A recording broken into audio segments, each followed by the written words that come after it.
All right, we are just about at the top of the hour, so I am going to go ahead and get the screen share all configured here. For anybody who is just now joining, welcome to Free Help Wednesday.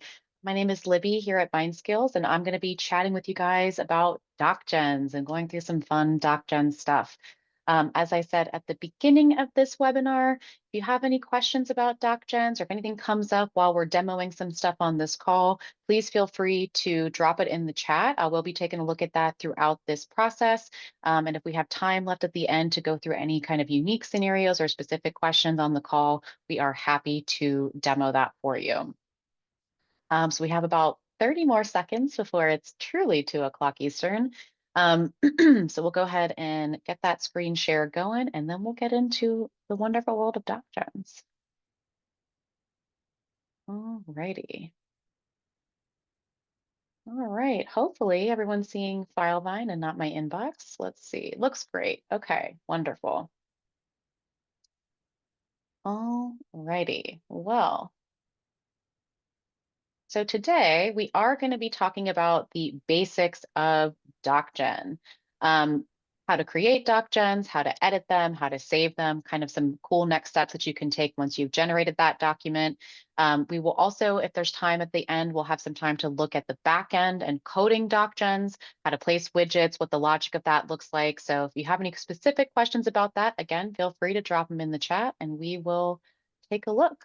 Awesome. Before we jump into your demo, I will be hi, I'm Jasmine. Sorry. Nice to meet you all. I am one of the optimizers here at Vine Skills, helping to bring you all free help each week and also get folks launched in Filevine. As Libby mentioned, if you have questions, drop them in that Q&A. We're going to answer those live for you. And in the chat, I will be placing some helpful links to our website. Here at Vine Skills, we are a month-to-month service, helping folks not only get launched into Filevine and all of its related projects, or products, sorry, but also optimization. So for folks that have already been in Filevine that need to revamp, get more DocGens coded, anything like that, we can help you do. So I will put links to our website so that you guys can take a look at what we have to offer. I will also put my email as well as Libby's email in the chat. So that way you all have a person to reach out to. We can get you connected with whoever we need if you want to engage in any of our services. Libby, it sounded like you already did a great intro, so I'll let you take it away. I'll add this stuff to the chat. And if you guys, again, have any questions, use that Q&A. Thanks, Jasmine. Appreciate it. All right. So as I said, all things DocGens today. So right now we are in one of my favorite test projects, Mr. Grizzly Bear versus the Squirrels. We're going to be focusing today on a pretty common type of DocGen that I see a lot, particularly for firms that deal with medical records, so PI focused firms a lot. We're going to be looking at a medical records request over in our medicals section. So one of the cool, or really rather one of the cool things about DocGens that we can do is set them up in a way where the DocGen widget itself lives in the section where we're collecting that data. So we've done that here with our medical records request template. So we're going to navigate to that medical section and we're going to choose one of the records that has some data in it. We'll go through kind of what the important components are as far as data points in Filevine that we'll want to include to make sure that that DocGen is generated successfully. So I'm going to pick on Dr. Luna Pawson in here. This is a record that already has some data in it. And when we're talking about generating a DocGen for things like medical records requests, we really want to make sure that the data that's pulled into that DocGen is filled out in the section where that widget lives. So for example, when we're talking about a medical records request, of course, we're going to want to pull in that provider information. So in this situation, making sure that provider contact card has data in it. We can see there's already one added for Dr. Pawson. Then also things like the treatment start and end dates. So most medical sections will have something like this to indicate when that treatment started and when it was completed. Or if you utilize something like only an end date, if we know that that treatment is completed. So if treatment still treating is no, something like that would work as well. So once we've confirmed that we have all the data points filled out for this DocGen to generate it successfully, we're going to navigate to the DocGen widget where that template is going to live and where that document is going to be generated. So most of the time, that DocGen widget will be in that same section where the data is being collected, especially when we talk about things like medical. So you'll see in here, when we scroll down a bit underneath the treatment information, there's a spot to put in the records and billing request tracking. And that first widget that we see in there is a DocGen widget template. Now, there's two different types of DocGen widget templates in Filevine, one that holds a single template and one that can hold multiple. So something like medical records requests, most of the time you would utilize a multi DocGen template. So you could have multiple templates in there depending on what kind of records requests we're doing. If we're doing one for bills, maybe one that's combined, that would be a good choice to make for the type of widget that we put in this section. In the case of this demo, there's only one template in here right now, but if there were multiple, or maybe there was a long list of templates, you can start typing in this box and it's going to drill down into the full list of templates for you to be able to pick what you're looking for. So that can be especially helpful when we're utilizing one of those multi-template widgets. In this case, we're just going to choose the template that we put together for the demo and hit generate. If you hadn't generated this template before, instead of where it says regenerate, it'll just say generate for the first time. You can see I've done a little bit of testing leading up to this call, but it will function exactly the same way. So once we've chosen our template, Filevine is going to show us, hey, this is the template that you've chosen. It'll say current template right underneath before you hit generate, just to make sure we've grabbed the right thing. And then we're going to hit generate. So the really cool thing about DocGen widgets in Filevine is that the actual template itself, the button that you push, and the outputted template, or rather the document that's generated, all kind of lives all in the same spot. So you don't have to go hunting for it. You don't have to go associate it once it's been generated. All that information and that document all live in the same section just for ease of access. And you'll see DocGens complete pretty quickly. So you'll know that you're done or when that DocGen has finished generating, because it will kind of flash to you in yellow first. And all DocGens have a time and date stamp. So if you're generating multiple versions because you're making changes or something like that, the DocGen will always have the date and time that it was last generated. So we can see that information was added to our latest version here. All right, once that document has been generated, again, one of my favorite features of DocGen is that if you click the hyperlink to that generated document, it's going to just open that document in another window to the right so that you don't have to lose your progress. You don't have to download something or upload it once it's done. That completed document is available for you to look at right within Filevine without having to go anywhere or do any extra steps. So I'm going to zoom in here just a smidge so we can see what that outputted document looks like.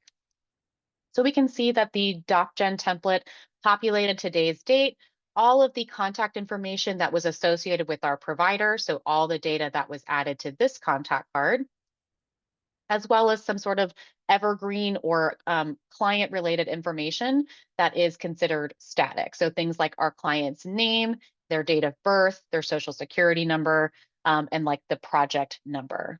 And also some dates of treatment, which are also pulling from this medical section down here.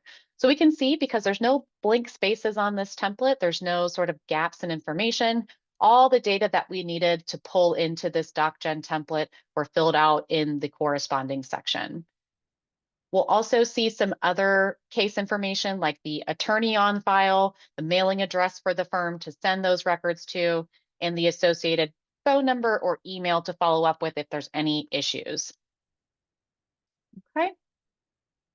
All right, let me just make sure there's no questions in the chat. Looking good so far. All right, I'm going to take you guys back to the section where we generated the template to show you a couple of other quick features that you can do right from this screen that would pertain to things like medical records requests. So if we go back over to the widget where that DocGen was generated, if we choose the little down arrow next to our generated document, we have a lot of different options in here to do something immediately with that generated template. If there's no other changes that need to be made, or if there's no signature that needs to be applied, we do have some options for some quick and easy functions right here. So things like sending this document via fax. Let's say we were going to fax this request over to our provider. We do have the option to just quickly choose that fax option. And it will pull up that secondary screen that will allow you to choose the fax number from which that this document will be sent. So if we're faxing to medical providers, we will have the option to do that here. You do have to have faxing enabled in Filevine in order to use that function. It will still show up on the list even if you don't have faxing. So just keep that in mind. If you're like, I keep pressing it and it's not sending, you have to have faxing enabled. Thank you. Yes, excellent point. Yes, you will have to have faxing enabled. Same thing if you have VineSign. So VineSign is Filevine's electronic signature platform. If you've purchased VineSign or you have VineSign in your org, you will also be able to send this document for electronic signature and set up the signature boxes for that. So things that are going to go to your client or maybe to an expert or something like that. You can also send those documents via VineSign using this option as well. Okay. One other cool thing I wanted to point out while we're here looking at the name of the template is the information in these little curly brackets right here. So you might have noticed in the name of the template, we have some sort of strange looking language listed here up front. Anything that's in these curly brackets is going to pull in specific information from that project. So what we've done is set up this template to say every time it's generated, please have that client's name in the last name, comma, first name format appear in the saved version of that generated document. So an optional feature that you can use when you're setting up DocGen templates, which we're going to look at here in the back end in just a second. But wanted to show you guys a quick cool tip if you have some specific naming conventions that you want to apply for specific templates. Okay. All right, so let's go back to our generated document and let's take a look at what it would look like to then edit this document if we wanted to make some changes. So if you have Docs Plus enabled, you will have the ability to when you open up this document that's been generated, you'll have the option to edit that document. If you're ever not sure in Filevine what that icon is for, Filevine is really good about doing what's called hover to discover. So if you're ever unclear about what exactly that icon does or what it's for, you can always hover over it to see what your options are. And our little pencil icon is the ability to edit this document. We click the pencil icon, it's going to prompt you to say, hey, we want to open the native document editor on your computer. For most people, it'll probably be something like Microsoft Word. You can go ahead and choose that dialog box to always allow Filevine to be able to open your preferred document editor tool. You can leave it unchecked if you want to make that decision every time. For us, we have Microsoft Word. So if we click OK, in theory, here we go, it's going to open our document in Word. Let me zoom in just a smidge, make that a little bit easier to see. Okay, let's say we wanted to make some adjustments to this letter. Let's say maybe we don't want to ask for this specific date range. We want to ask to the present because we want to collect all medical records to date, and it's beyond August 5th now. And maybe we want to make some changes to the email address that the records custodian should follow up with if they have questions. So we'll put in a test email. Okay, and now we've made our changes to this document. One of the very cool things about DocGen is that you can just save these changes. So not save as, this is an important caveat. You're going to want to hit save on this document and it will save your changes back to Filevine automatically without you having to manually do any sort of downloading, uploading, or things like that. So if we hit the little save icon, oops. Oh, see, I just did what you're not supposed to do. I hit save as.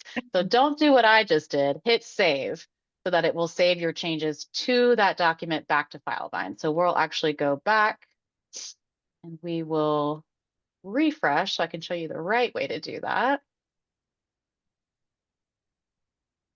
Okay, let's try that again. That was a test. See if you guys were following along. So we went straight to that edit doc option. Let me pull this over to this screen so that you You'll guys notice can. while Libby's pulling that over, there's now a lock on that document in Filevine, a lock icon. That's a visual indicator to you and everybody else that has access to this project that somebody is editing the document. So if you see that lock and you're like, that was me that had that open, go ahead and give Filevine a refresh and it should remove it. But if you are seeing it and you're like, I don't have that open, somebody else has it open for editing. Yes, great point. Thank you.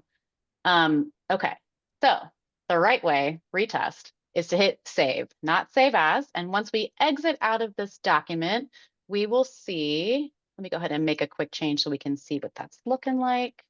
We hit save and we exit out. We return to Filevine. And as Jasmine said, everything is hidden under a refresh.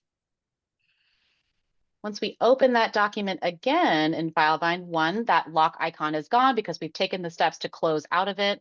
And if we open it in the document previewer, our changes are right there immediately. So there's no need to download or upload. There's no lag time between when those changes are made and when they're saved back to Filevine. All of that will be done in real time.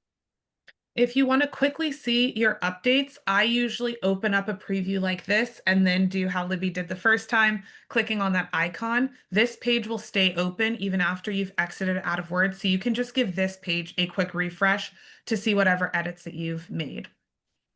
Yes, I also frequently utilize that same trick whenever I am making changes to DocGens. Great Yeah, tool. I'm like, gotta make sure it looks how I want it Got to to look. make sure it looks good. Exactly. Okay, awesome. All right, we've talked a little bit about locked documents, so we'll move on to some next steps that we can take once this document has been saved. So let's say we're done making changes and we are ready to take whatever next steps we're going to take with this document. If it's not going to be to fax or to send by VineSign, we do have some other options. So you can take this step from multiple places in Filevine. You can always go into the section where that document was generated and choose the down icon or the down caret, I guess is what we call that. And you will have these same options listed here as if you were to do this from the Documents tab. So every project in Filevine should have a Documents section. This is where all documents that are generated in Filevine, or if they're saved to a document upload button, or if you're utilizing the Filevine email, project email, anything that comes in with an attachment, all those things all save to this Documents section. We can see that generated document that we just created is living right here up top. And if we wanted to take some secondary actions with this generated document, we can do that by selecting it from the Documents tab. So just kind of clicking into that blank space where it's listed on the list.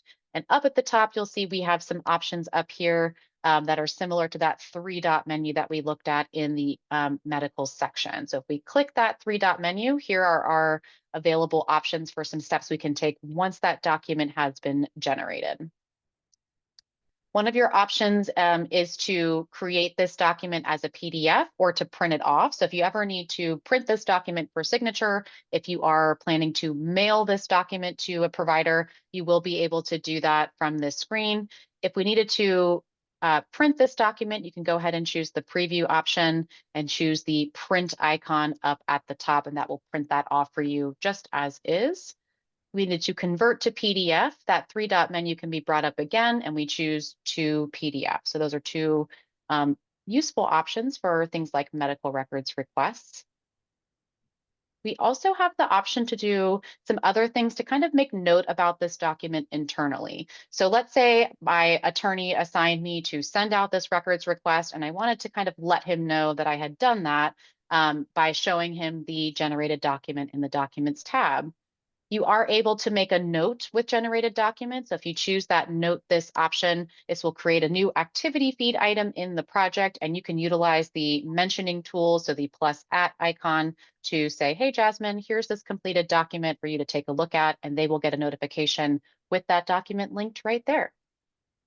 You can also task somebody. So if you've ever done a document and you're like, this other person needs to review this before I can send it out, I'm going to task them so that they know that they have to do something, and it will be the same kind of functionality. The nice thing about this is it brings the exact document that you're referencing into the activity feed. So that person doesn't either have to search through this docs section, right? This is a testing environment, so we don't have a ton of docs. I'm sure you all's doc list looks way more full than ours does. And then also in the medical section, it's difficult to know which document Libby is referencing because we have 5 different medical items. I don't know which provider that you've generated this for that you need me to check in. So this is a really great tool to be able to, again, make it easy for other folks or yourself to be able to reference that document in the future. Love that. Yes, very true. If you guys are curious what the activity feed item looks like, once we've created that task for Jasmine, let me make this a little bit bigger so you guys can see. That task is right there up top at our activity feed. And just like we said, that specific document has been linked directly to the task. Same drop-down list as you saw in the other sections for the most part. The docs section has a few more options than in the given sections or here, but you can still do a lot of the same things. Yes. Libby, sorry, there's a Mhm. question. When I Oh, convert yes. PDF within Filevine, it changes the margins on the outputted document. It takes a one-page Word document and creates a two-page PDF if the bottom margin is maxed in Word. Is there a PDF output setting in Filevine? There's not a specific output setting. Usually when I see something like that, it's about going into the Word template itself and just changing the margins for those top and bottom headers. I don't know that there's a specific number that works best. It'll depend on what's going on in your headers and footers. So if you have like an image, if you have contact information in those, we want to make sure that those are retained as we change the margin. So I would just say play around with adjusting that bottom margin, making it just a couple inches smaller and seeing if when you generate your PDF, if it reduces that adding a new page, because I know exactly what you're talking about. I've had that happen. Okay, any other questions so There's far? a few on the back end, so once you get there, I'll bring this up. Okay, I actually think we are just about ready to look in the back end. Let me just see what other three dot menu things that we could talk about that we haven't yet.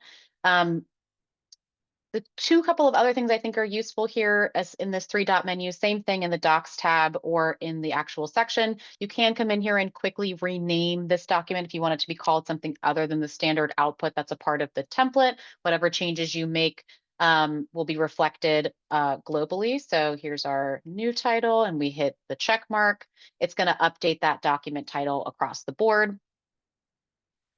Alternatively, if we wanted to also add, let's say, some hashtags to this document, so we wanted to say, let's say the hashtag medical records, see if that one exists. Oh, it does. We love that. You can apply hashtags to a document from this screen as well. So hashtags can be filtered and searchable from the activity feed if you start to have lots of documents, or rather be added to the project. They're also reportable as well. Libby, if you could go back to the docs section, Yes. um, there are a few additional items that you can do in the docs section. That includes being able to send this document to sidebar. So Libby showed you the ability to note this, which brings it to the activity feed. It allows you to create a note or a task. Adding somebody or adding this document to sidebar allows you to have kind of internal communication. So if this is you need a quick response, you know the person's online, you need some discourse around the document or next steps or whatever else, you can kind of view that here in sidebar. It attaches the document for you guys to be able to discuss. And anything discussed here has the ability to be brought into the activity feed as well. So you can create tasks from this conversation or anything else, but again, makes it really easy to reference the document that you're discussing. And then also in the docs section, you have the ability to share this out with any guest users. So if you've added somebody to the team section, you can choose to share it out with them. If you do, there'll be like a little person icon so that you can visually see that, hey, this is being shared out. Any changes that I make are going to be visible.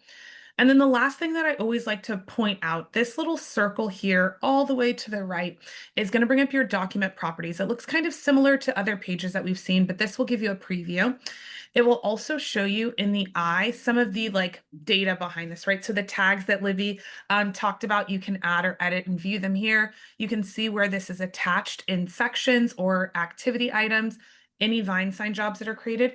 And then here at the bottom, you can see this indexing in OCR. You can see that ours is queued and in progress, meaning it is not fully OCR'd into the system. So searching for this document is going to happen after the OCR is completed. And then also your like AI functionality, if you have AI in Filevine, requires your documents to be OCR'd and indexed.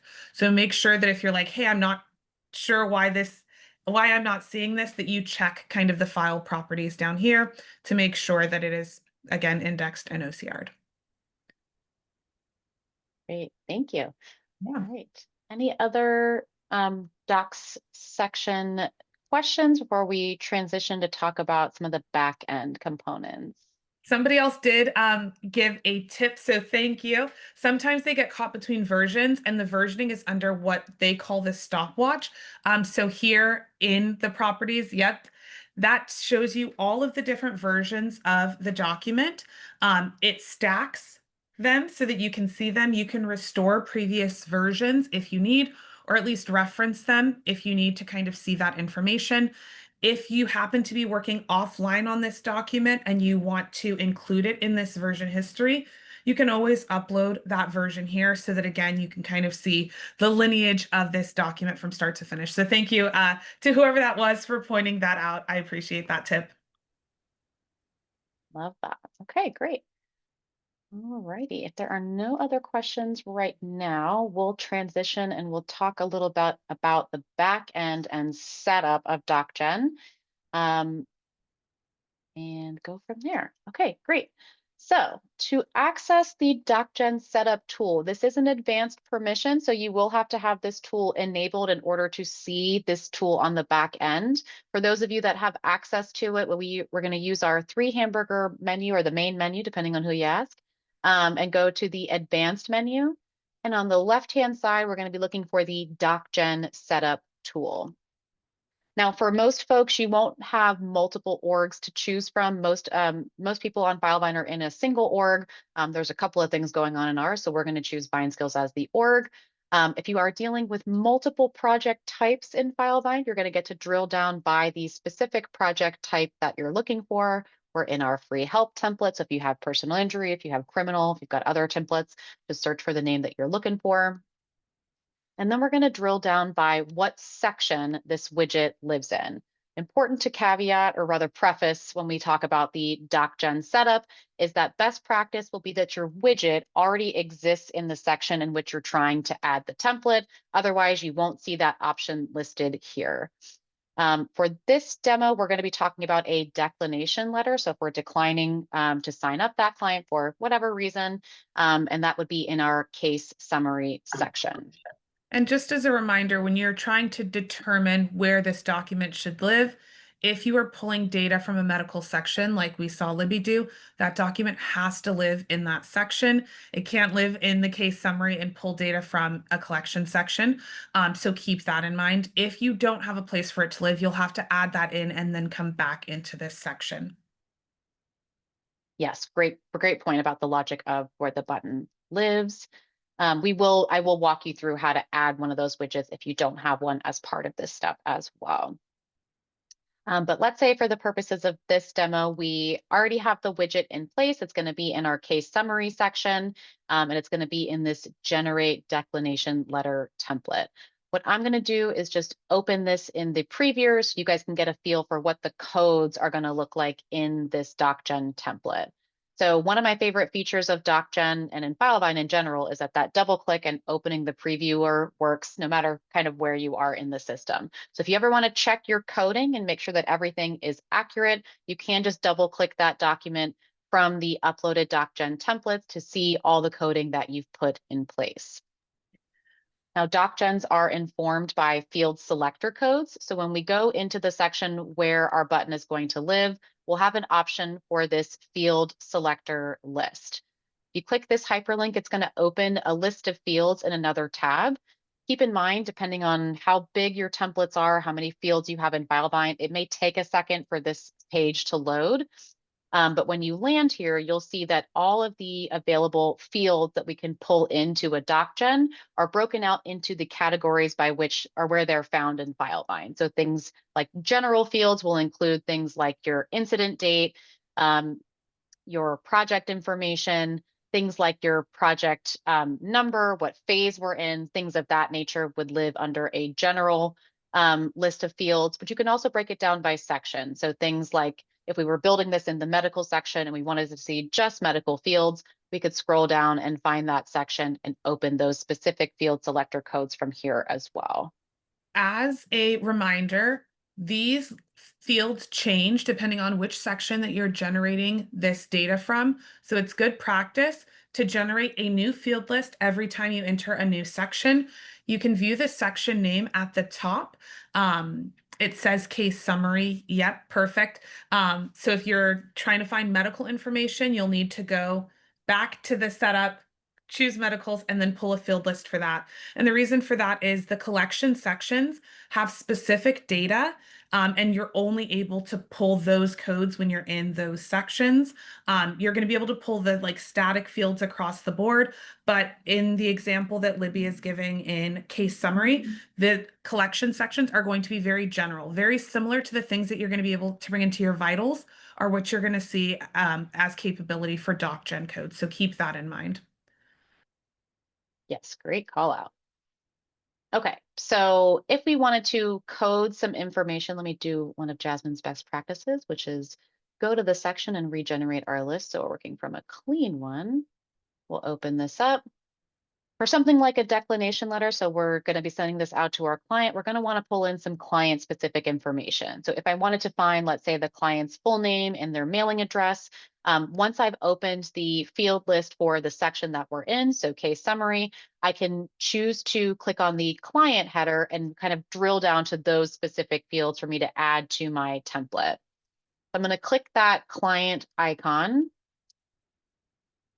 This is going to pull up, like I said, all of the fields that kind of pertain to specifically client information. So contact information, anything that's contained in their contact card, or any custom fields that we have in their contact card will all be listed here.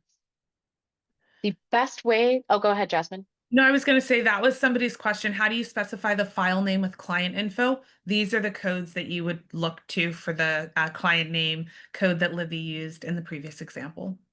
Yes, exactly.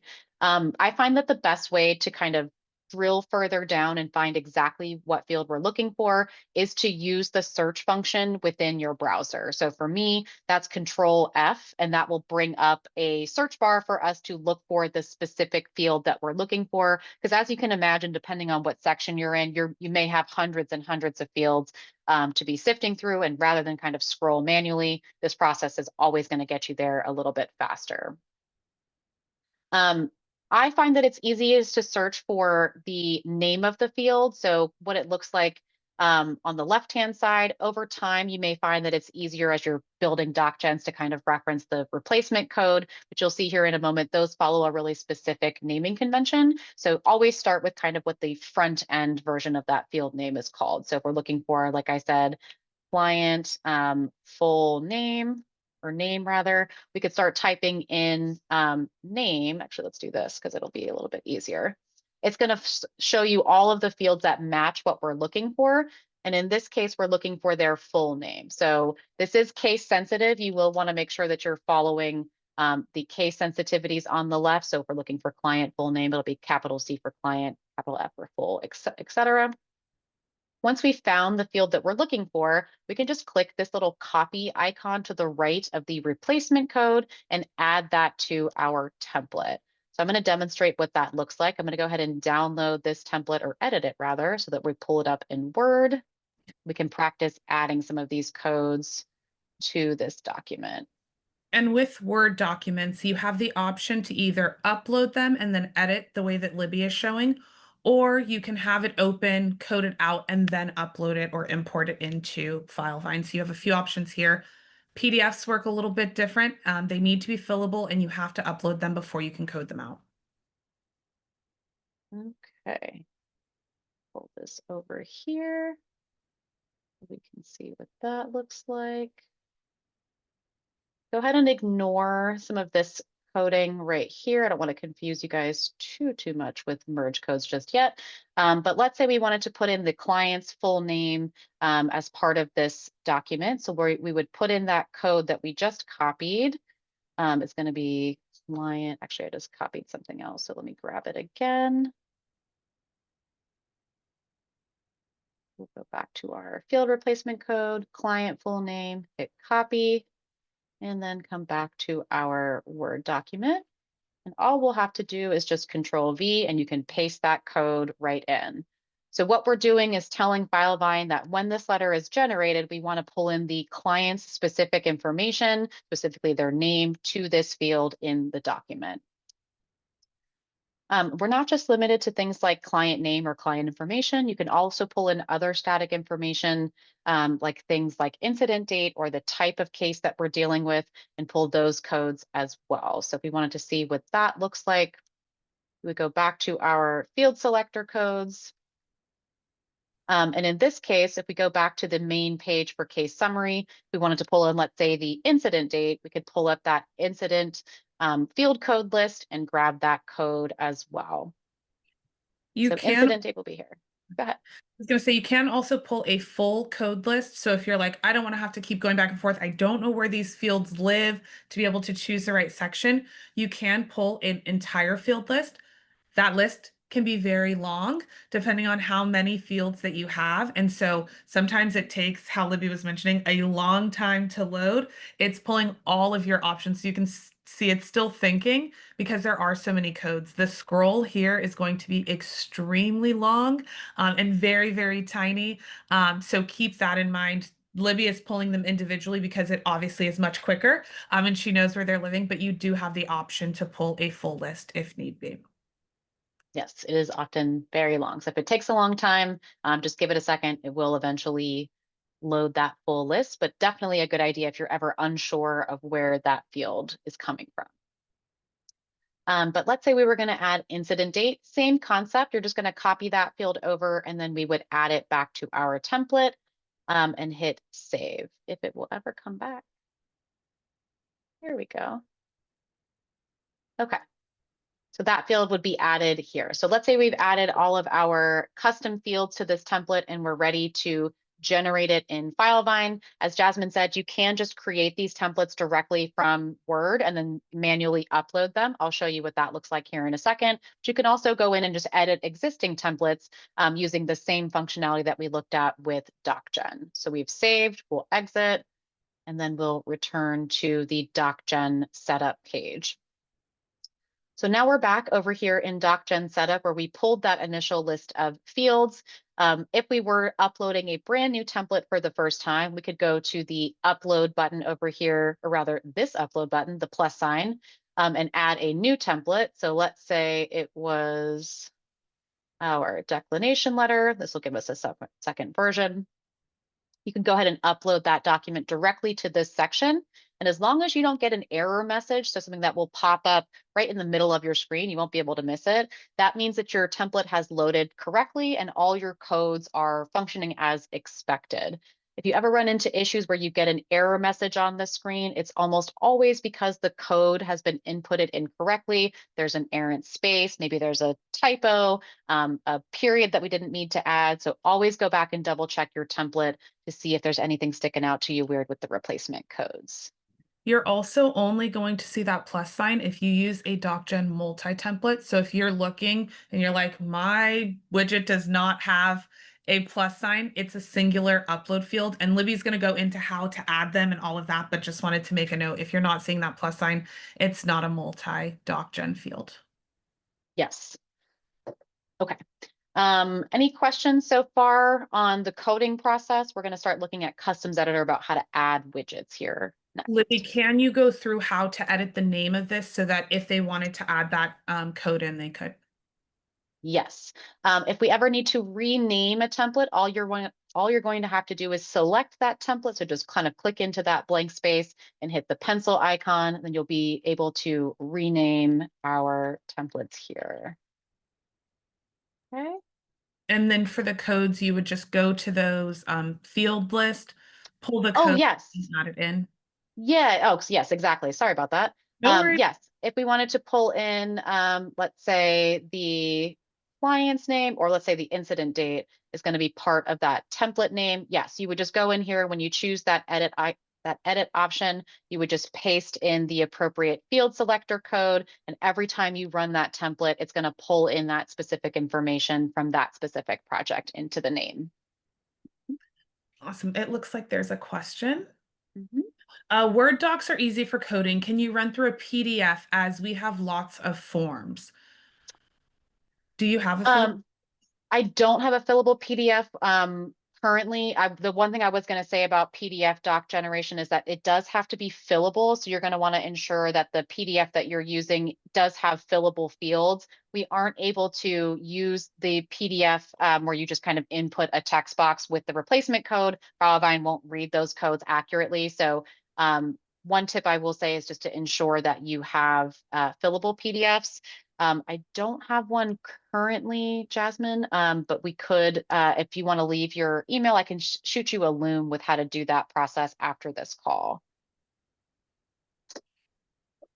Okay, any other questions? Yeah, they're asking if they should use PDF forms tool or Acrobat forms, or does it matter? It doesn't matter. As long as it can be made fillable, that's all that you need. So it doesn't matter which client you've got as long as it has that option. And if you want to, again, shoot us an email. I put my email and Libby's email in the chat. It's just our first names at vineskills.com. We can get you a video of how to do a fillable PDF. One other thing I wanted to point out here in the DocGen field list, regardless of which one you pull, at the very bottom of those lists, there's what's called string modifiers or field modifiers. So you can kind of see them here. It allows you to kind of change how text is coming in or visible in your documents. So essentially the way that Filevine brings them in is however it's written in Filevine is how it's going to come into your document. So if you would like to make an update to the way that the names are pulling in and you want them to be capitalized or title cased, you can kind of make those adjustments here. Libby had an example where social security number was visible. You may only want to show the last 4 digits of a social security number. And so you would use this code here and say write 4 instead of 8. And that would allow for the system to pull the last 4 digits of that social security number. So there's a few, again, ways that you can edit or manipulate the text that's coming in, and those are all going to be found at the bottom. Great call out. Yes. In addition to that, up at the very top, there are a couple other special fields when it comes to dates. So we are able to use what's called the today long field. If you ever want that date field at the top of a letter or something like that to be reflected in this format versus the format with the slashes. All right, I know we are running up on time, so let's go ahead and move on and talk about the back end setup of DocGens, unless there are any other questions that I can answer for you guys about some of the front end components. None have Nope. come in. All right, great. So when it comes to the backend setup of your different widgets in Filevine that are going to house these DocGen templates, that's all going to take place in Customs Editor. So similar to DocGen, this tool is one that will have to be enabled for you if you don't have it by default. Again, you won't probably have to choose a specific org, and you may have to choose a specific project type depending on how many practice areas you're dealing with. But same concept, we're going to drill down into the template that we're looking for. And this is going to bring up your different sections in that template. So if we go back to our test project, sections are these items on the left-hand side, and in Customs Editor, those are reflected in this list. So if we wanted to add a new DocGen widget to one of these sections, let's say case summary, all you would do is open up that section in Customs Editor, and where it says custom fields and widgets, we're going to choose the plus sign. The items that we're going to be working with are in the widget side of things. So by default, we're going to start in fields. All you're going to do is toggle over to widgets, and then this drop down option will change for you. So what we alluded to in the beginning about the different types of DocGen widget template, or DocGen widgets, I should say, is that there's one that can house a single template at a time and one that can house multiple. I will show you both. The DocGen single template will just be called the DocGen doc generation widget type. We're going to give this this widget a prompt. So let's say we'll call this new DocGen widget single, just so that it's clear. Again, we're going to see that our widget selector, this is automatically updated to match what this widget prompt is. It's going to inform some of those field selector codes. We also have the option to set up auto tags or auto folder movement for different DocGen widgets. So what that means is we can say that every single time a document is generated from this widget, apply a specific tag. So if this were, let's say, medical bills that we were requesting or generating from this section, we could have a specific medical bills tag applied, and every document generated from this widget will automatically have that tag applied. If we want this any documents generated from this section to automatically move into a specific folder, we can also make that designation here as well. Note, you will only see the option to set up or move documents into a folder automatically if your firm has set up a folder structure for your projects in Filevine. So if you don't see this option here, you may have to get that folder structure enabled first. Okay. You can also dictate the location of where this widget exists, so where on the page and how much space it should take up on the page, as well as when it should be visible. So if we want these buttons to be contingent on a specific field choice above, so for example, if we had to choose between records or bills as part of this section, I could make this widget only visible if bills were chosen, if that makes sense. Otherwise, they can always be visible and they'll be seen no matter what you're doing on that screen. So I'm going to show you in case summary. We've just added a new section, or rather a new widget. Again, you'll have to hit refresh to make sure that you can see it. But now when we scroll down to the bottom, we can see here is our new DocGen widget. And you'll notice this one looks a bit different from the ones that we've worked with before because this is a single template upload.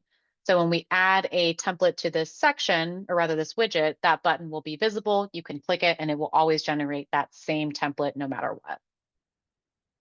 Okay.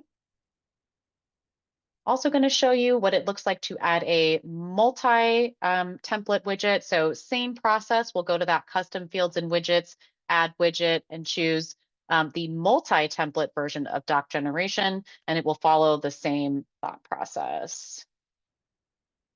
Any questions so far? No? Nope, none that have come in. Okay. All right, so just going to show you real quick what it looks like, what that different template will look like if it is a multi-template button. So again, the ones that are a single will have just a single generate button. The multi-template widgets will allow you to sift through the available templates in that button and select the one that applies to you. Okay. We usually recommend the multi-template because it gives you a little bit more flexibility. The single template, obviously one template, if you for some reason down the line have two, maybe you have two different versions of something or anything like that, you're not going to be able to add both. It's going to cause you to have to go back, build another button, come back. If you've used the button, it's not going to let you delete it. So there's a lot that kind of goes into customs editor. So again, recommend to help you all out in the future, multi-template. If you only have one, great, it does one. If you have more, it will fulfill that as well. So keep that in mind as you all kind of add these fields and widgets in. The other thing is that you can keep these very general if you want, right? You could say intake forms and have all of your intake forms generated from the same item. If you're going to do that, obviously your tags should be general as well. You shouldn't have fee agreement as a tag because not all of the documents that you're generating from that are going to be fee agreements. So you'll have to kind of pick and choose if you want to be a little bit more streamlined in the folder that it goes to and the tag that's placed on it. It should be a more narrow widget option instead of, again, a more broad. Okay, great. Were there any questions that we didn't get to before that were back-end questions, or have those all been addressed? Okay, Nope, you awesome. Oh, I saw a hand raised. Feel free. Jasmine, do we get to take them off mute if there's a hand raise? if they Or was could, that an accident? I don't see it raised, but if you all could type in the Q&A, what you kind of what your question was, that would be super helpful. Okay, awesome. We will let that person type away if that was an intended hand raise. If not, we will take a look at other things when it comes to DocGen setup. We're going to go back to that DocGen setup tool so I can show you now what it looks like after you've added a new widget that wasn't there before. And we can add a new template to that widget. So let's see, we were in case summary, and now here is our single widget. So just to show you a quick difference between kind of what these screens look like between the single widget, the single template widget and the one that holds multiple, this will only allow you to add a single document. See, I have one that's called I'm just a test document, and that's always a good one. You can add that template in here. And once it has finished uploading, you'll notice we have a couple of different options over here on the right-hand side. We could still download this template. We can make edits, rather, we can rename it directly from here, or we can upload an updated version of this template, but we can also just quickly replace it. So if you say, hey, this is not the template that I want to live in this button anymore because it doesn't belong here, you can click that little sort of swap icon and it will pull up your browser in your computer for you to choose the template to replace it with. This is a bit different from the multiple widget template because as we add more here, we will see that plus icon that we looked at in the beginning of this webinar that will allow you to keep adding additional templates to this button. Okay.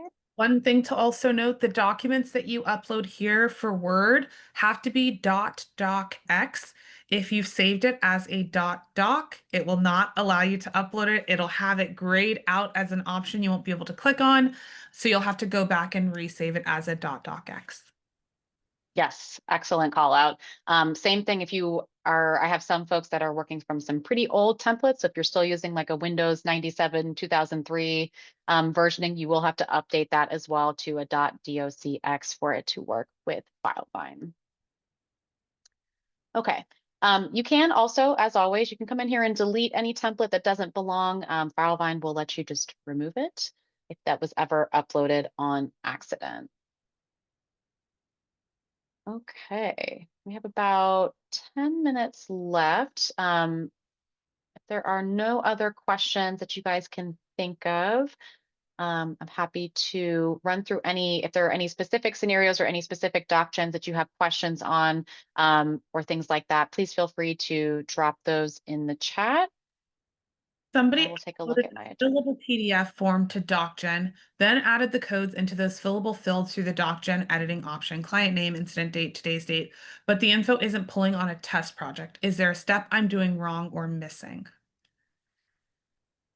Usually, I mean, if we're testing it in a test project and we can confirm that the fields are being filled out in that test project, like there's nothing that's being left blank on accident because it's a test, I would try to look at how the fillable PDF is being saved. Sometimes when you're saving a PDF after it's had fillable fields added, it's flattening that PDF, which is effectively kind of putting those text boxes back in place that we talked about in the beginning that don't work with Filevine codes. So I would just ensure that when the PDF template is being saved, we're not printing to PDF or flattening that document in any way, just making sure that that fillable option is being retained.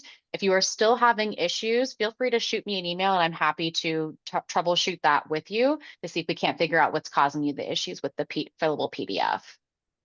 And the field codes on PDF DocGens don't use the double squiggly brackets. You are correct on that. It should be a search.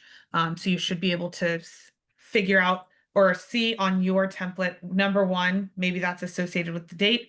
Go to the number one field over here and type in today's date, incident date, whatever field that should be associated with that, and click. And then make sure that you save. So yeah, it sounds like Libby can kind of take a peek for you. Maybe you guys can hop on a quick call or something like that.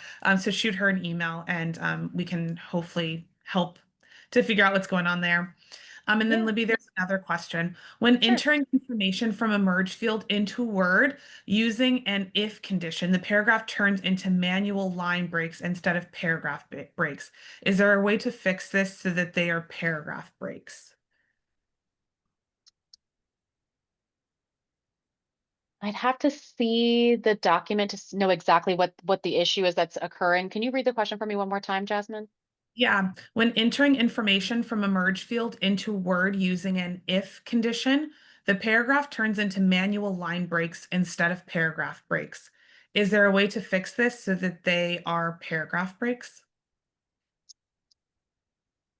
Potentially with the if then statement, there may be something that we can adjust with the formatting of that within Word. That's more of a Word merge field functionality question.